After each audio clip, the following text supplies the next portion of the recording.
What's going on, people? Welcome back to Chelsea Fan TV. Welcome back to another video. As you guys can tell, we are back in London after an amazing 24 hours in Milan. Brilliant experience being with the Chelsea fans before the game, travelling to the San Siro, being in the San Siro and watching Chelsea absolutely dominate AC Milan for 90 minutes. Check out the matchday vlog if you guys haven't done so already. One of my favourite vlogs I've edited in the last year and a half, probably since the Champions League final. Them European aways just hit differently. Check it out if you guys haven't done so already. Hit the like button and the subscribe button for this video if you haven't done so. We're aiming for 500 likes in today's video. So if you haven't done it, press that button. Helps me out, helps the channel out, pushes us further up on the algorithm, and everybody's happy at the end of it. So please just hit that button. We would be very grateful for it.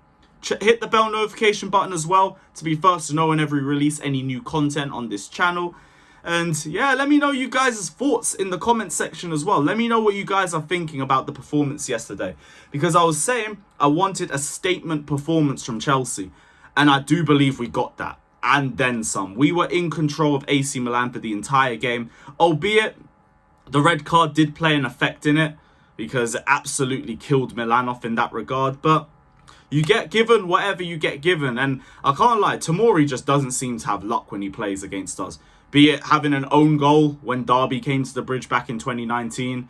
Or that weird positioning he was in for Aubameyang's goal at the bridge.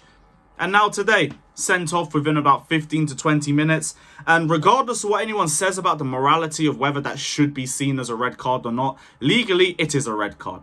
So you can't question the referee for that decision. He made the right call.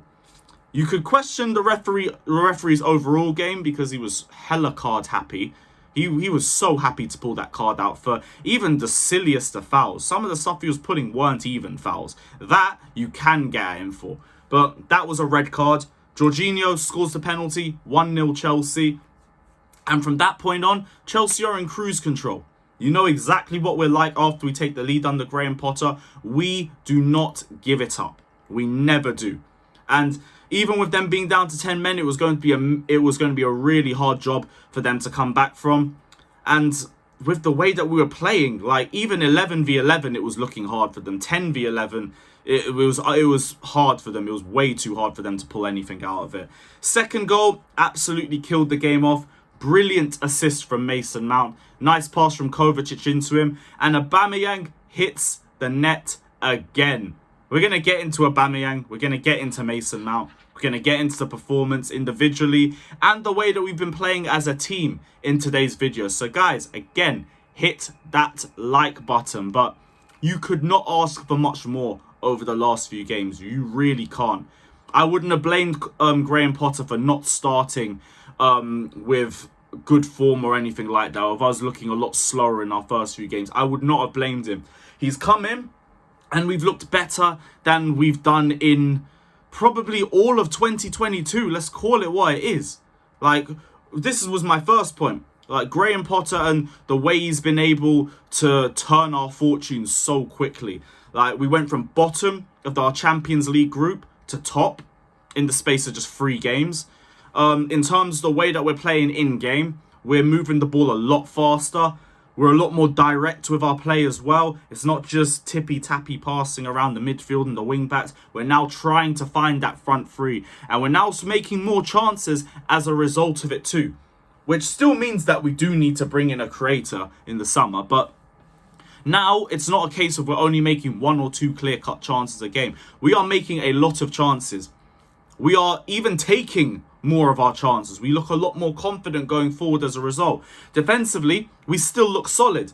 And that I thought was going to be a given anyway, because I was never too worried about our defence. Yeah, we were leaking goals here and there, but we just brought in 3 new players into a back 5. They need to get an understanding of each other. I kept saying on these videos, give them time to settle in, bed in, and get an understanding of each other. And after that, we will have no questions about our defence. I think that's been our 3rd clean sheet in a row. 3rd clean sheet in a row under Graham Potter.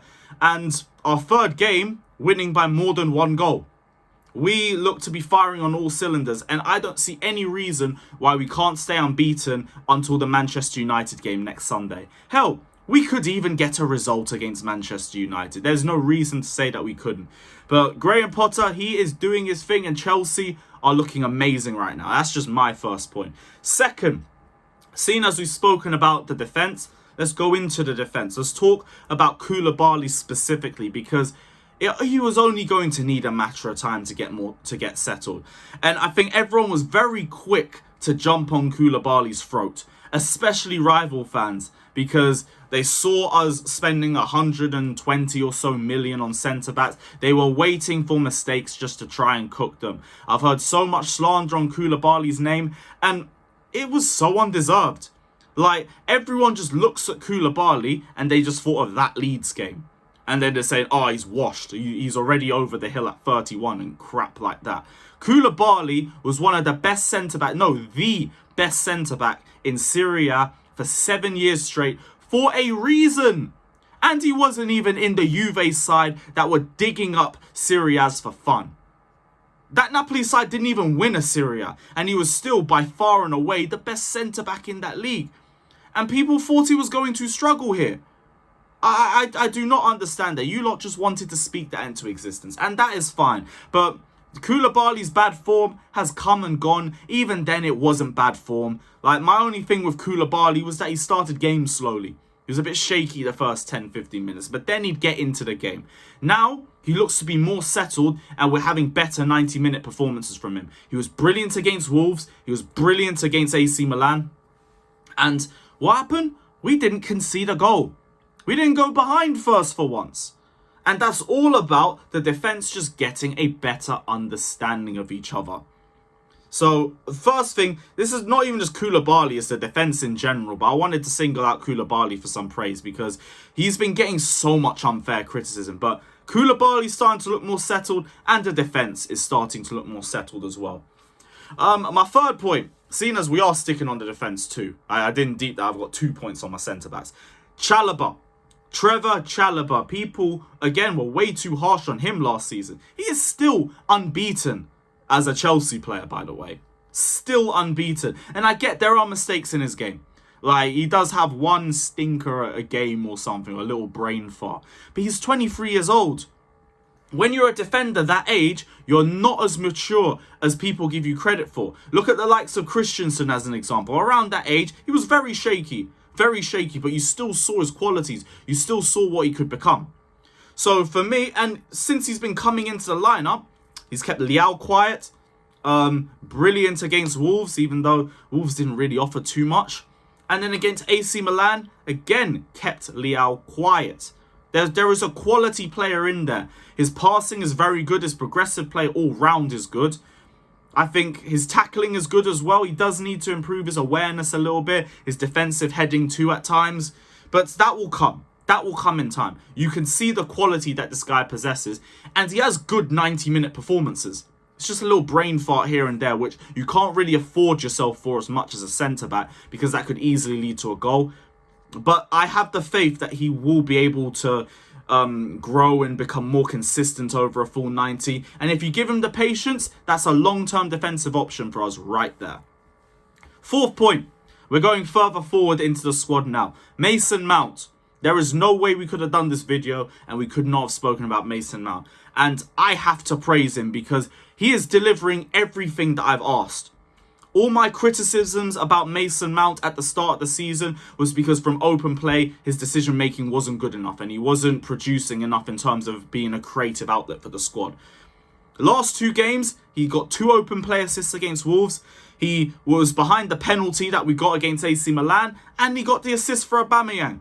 I could not ask of anything more from him. And you see how as soon as he starts contributing with those open play assists, he's becoming a much more important player to the squad. This is the Mason Mount that won Player of the Season in 2021. This is the exact player. And I would never say that I'd given up on Mason Mount or anything like that, but he 100% was frustrating me. He was frustrating me at the start of the season. But now, he's coming into his own. He looks revitalised under Graham Potter. Could not ask for any more from him. He's had a brilliant performance over the last week and a half. Keep it up, because we need a main creative outlet in this squad from attack. Our problem was that was only coming from the wing backs. If we can have one of those points in the middle, we look like a much more dangerous squad, because then you're making shorter passes, shorter assists, less time for the defense to sort themselves out or to even notice the pass. And it leads to goals like the second one to Aubameyang. And that segues beautifully into my final point. Aubameyang. People told me he was washed. People told me he wouldn't be well in the Premier League and that he was crap in his last run at Arsenal. People overlooked his time at Barcelona and still said he was washed. They were calling him Werner 2.0, all because we wouldn't make 20 chances a game for him. Waffle, waffle, waffle. I cannot believe after a year of watching Havertz and Werner up top, people wanted to turn their noses up at Aubameyang. Absolutely disgraceful. I can't lie. You man need to hang your heads in shame for that. 3 goals, 3 games with limited service. Limited service. And this is exactly why we needed Aubameyang. I was saying all of this in the videos before. Aubameyang gives you the runs that Havertz does, but he gives you the end product too. And I'm not going to say like it's going to be like this for the whole season, because there could easily be games where he does miss big chances. I think every striker is capable of it. The problem is if you're always doing it. And Aubameyang won't always do that. You feed Aubameyang enough, he will give you goals. That's a fact. He's done it at every club that he has been at. He hasn't had a single area where he's flopped. The guy's come in, everyone said, oh, he's going to be bad for the dressing room. Oh, he's taken the number 9. We're screwed now. He is dunking on everybody's heads. Dunking on everybody, and more power to him, because this player is going to be the difference between whether we make top 4 or not. Because when we didn't have a goal scorer or an actual main creative outlet, it looked long for us. Now, like, Mount's starting to turn up a bit more in that creative outlet point, but we also have a finisher now. That could be invaluable to us this season. So last point is just Aubameyang in general. People told me this guy was washed. People said Werner 2.0. I can't believe it. Can't believe it. But guys, it's the end of 5 things we learned. Let me know your thoughts down in the comment section below. Don't forget to like and subscribe to Chelsea Fan TV. We will be back tomorrow for the Chelsea Fan TV podcast. So check that out. Like, subscribe, hit the bell notification button as well. Check out my personal channel, Carefree Lewis G, in the description. And yeah, we just smashed AC Milan at the San Siro. Big up everyone.